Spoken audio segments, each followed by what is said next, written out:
Og fra fremtidens fjernsyn til fremtidens høreapparat, det ser i dag sådan her ud. Og i dag blev det kåret som årets danske opfindelse. Lige siden det første høreapparat blev opfundet, har brugerne haft svært ved at bestemme, hvor lyden kom fra, fordi alle lyde bliver forstærket ens. Det gør det svært for brugerne at få indtryk af retning og rum. Men nu har Oticon udviklet et sæt apparater, som er forbundet med en mikroskopisk trådløs sender.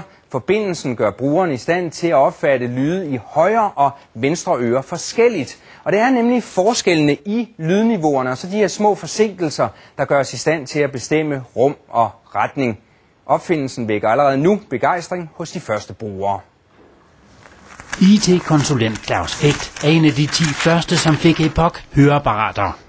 Tidligere der kunne jeg høre lyde, og så kunne jeg dreje mig rundt og prøve at finde ud af, hvor lyden egentlig kom fra.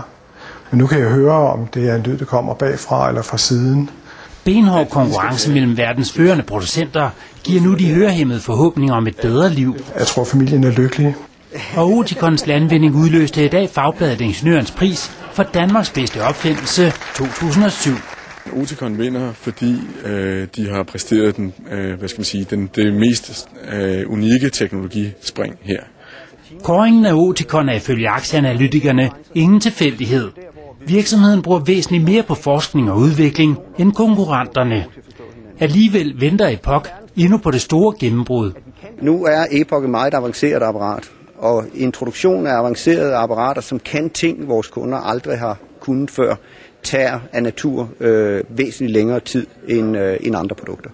Men brugernes tilbagemelding styrker motivationen. Det har lige pludselig gjort mig i stand til at deltage i middagsselskaber og deltage fagligt også i møder, hvor jeg tidligere har haft svært ved at følge med.